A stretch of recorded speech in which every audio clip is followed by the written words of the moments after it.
வாழுங்கள், நீங்கள் மூமின்கள் அல்லாஹ் சொல்றான். ஆம்பளை கூட முன்னுதாரணமா காட்டுற. வரபல்லாஹு மஸலன் லில்லதீன ஆமனு இம்ராஅத ஃபிரௌன், ஃபிரௌனுடைய மனைவியை நம்பிக்கையாளர்களுக்கு அல்லாஹ் மாடலாக எடுத்து காட்டுகிறான். நீங்கள் நம்பிக்கையாளர்களாக இருந்தால் இந்த ஃபிரௌனுடைய மனைவி ஒரு அம்மா இருந்தாங்களே, அவங்க எந்த அளவுக்கு உறுதியோடு இருந்தார்களோ அந்த மாதிரி நீங்க இருக்கணும். அதே மாதிரி இம்ரானுடைய மகள் மரியமையும், மரியம் அபுடத்த இம்ரானுடைய மகள் மரியமையும் உங்களுக்கு அல்லாஹ் மாடலாக காட்டுகிறான். அந்த 2 பேர் மாதிரி உறுதியான நிலையில் நீங்கள் நிற்க வேண்டும் என்று உலகத்தில் உள்ள அத்தனை முஸ்லீம்களுக்கும் அல்லாஹ் முன்மாதிரியா காட்டுறது 2 பெண்களை தான் காட்டுறோம். பெண்கள்ங்கிறவங்க மட்டமெல்லாம் கிடையாது. அல்லாஹ்வுடைய நெருக்கத்தை ரொம்ப ரொம்ப அதிகமாக அவர்களுக்கு அடைய முடியும். ஆண்கள் மாதிரி அடைய முடியும். ஆண்கள் மாதிரியே மிகப்பெரிய தரஜாக்களை, பதவிகளை மறுமையில பெற்றுக்கொள்ள முடியும். அதெல்லாம் தனி விஷயம். இறை தூதர் என்பது வெறும் தகுதியை வைத்து கொடுக்கிற விஷயம் மட்டும் நினைக்க கூடாது. அது ஒரு பொறுப்பு, அது ஒரு சுமை, அது ஒரு கஷ்டமான வேலை. அப்ப இந்த பெண்கள் இன்னைக்கு எல்லா வேலையும் அது பாக்குறாங்க, இது பாக்குறாங்க, எல்லாத்திலையும் செய்யறாங்கன்னு சொல்லணும். எந்த மாதிரி வேலையை அவங்க தேர்ந்தெடுக்கிறாங்கன்னு பாருங்க. எந்த மாதிரி வேலையை தேர்ந்தெடுப்பாங்க பெண்கள்? சீட்டு கடையில் உட்கார்ந்து இருக்கிற வேலை, டேபிள்ல உட்கார்ந்துட்டு இருக்கிற வேலை, பேனாவில் கையெழுத்து போடுற வேலை, உத்தரவு போடக்கூடிய வேலை, இந்த வேலைகளைத்தான் என்ன செய்யறாங்க, விரும்பி தேர்ந்தெடுக்கிறாங்க. மூட்டு தூக்குற வேலையை தேர்ந்தெடுப்பாங்களா? லோடு இருக்கிற வேலையை தேர்ந்தெடுப்பாங்களா? நானும் மூட்டை இருக்கிறேன். அவங்க கஷ்டமான, ஏன்னு கேட்டா அவங்களுக்கு உடல் ரீதியாக சில பிரச்சனைகள் இருக்குது. அப்ப அந்த மாதிரி அவங்க தேர்ந்தெடுக்கிற வேலையை நீங்க பார்த்தா கூட மூட்டை தூக்குறது, லோடு இருக்கிற வேலைகள்னா இது நமக்கு வராது. இந்த மாதிரி உட்கார்ந்து பார்க்கிற வேலைன்னு நாங்கள் உங்களோட போட்டி போடுவோம் என்றுதான் சொல்றாங்க. அப்ப அந்த மாதிரியாக சுபாவத்தில் இருக்கக்கூடியவங்களை கொண்டு ரோட்டை இருக்கிற தனித்தனியா விட்டு எந்த ஒரு சப்போர்ட் இல்லாம ஆக விட்டு இறை தூதர் அழைக்க ஆரம்பிச்சாங்கன்னா வேற மாதிரியான விபரீதங்கள் ஏற்பட்டு போயிடும். இந்த மாதிரியான ஒரு நோக்கத்திற்காகத்தான் இறைவன் எல்லா இறை தூதர்களையுமே ஆண்களாக அனுப்பி வைத்திருக்கிறான் என்பதை நம்ம புரிந்து கொள்ள வேண்டும்.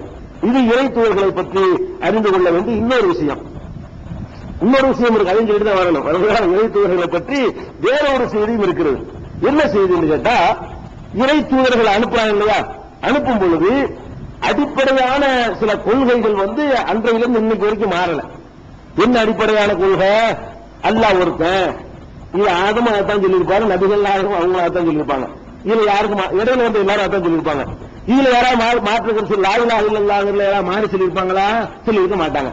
அதே மாதிரி சொர்க்கம் இருக்கு அப்படி ஒரு நபி சொல்லிட்டு அடுத்த நபி ஆனா சொர்க்கம் எல்லாம் கிடையாது மாறா, அதெல்லாம் மாறாது.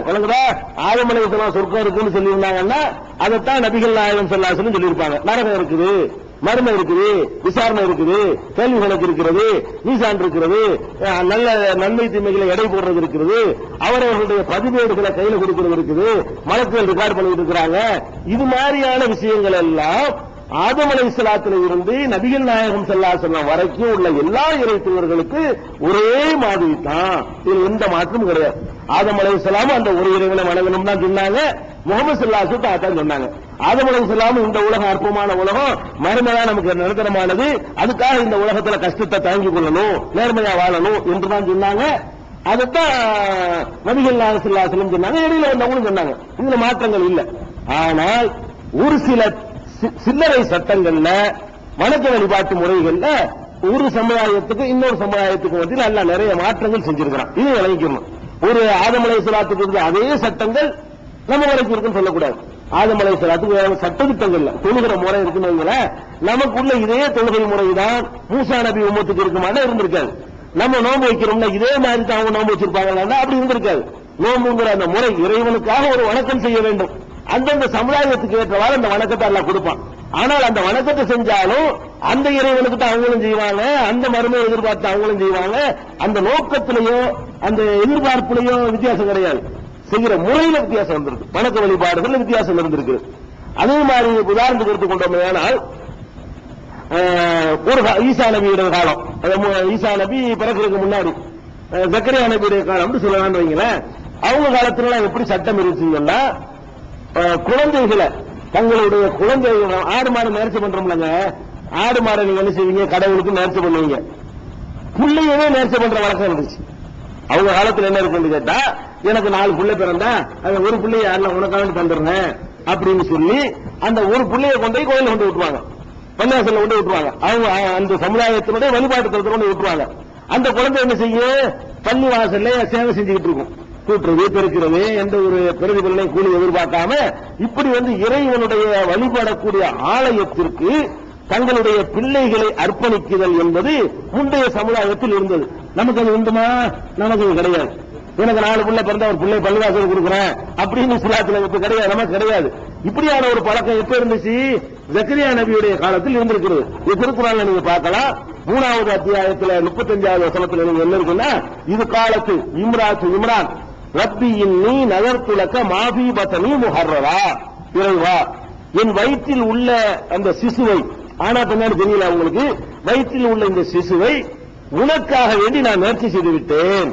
முஹர்ரரன் முழு சுதந்திரம் கொடுக்கப்பட்டு முழுமையாக நான் நேர்ச்சி செய்து விட்டேன் அப்படின்னு சொல்றாங்க. யார் சொல்றாங்க? மரியமுடைய அம்மா, இம்ரானுடைய மனைவி மரியம் அலைஹிஸ்ஸலாமுடைய அம்மா. ஆனா அல்லாஹ் நினைச்சிட்டான்னு கேட்டா, இவங்க நினைச்சது என்னன்னா ஆம்பளை பிள்ளை பிறக்கும்னு நினைச்சாங்க. ஆம்பளை பிள்ளை பிறந்தவன நம்ம அப்படியே அந்த பைத்துல் முகத்தஸை கொண்டு விட்டுருவோம், பைத்துல் முகத்தஸுக்கு சேவை செய்யட்டும், பைத்துல் முகத்தஸ்ல எவ்வளவு வேலைகள் கூட்ட பெருக்க சுத்தம் பண்ண அந்த வேலைக்கு நம்ம பிள்ளையை அர்ப்பணிச்சிருவோம் என்று அவங்க நினைத்தார்கள். ஆனா அல்லாஹ் என்ன பண்ணிட்டான்னு கேட்டா பொம்பளை பிள்ளையை கொடுத்துட்டான்.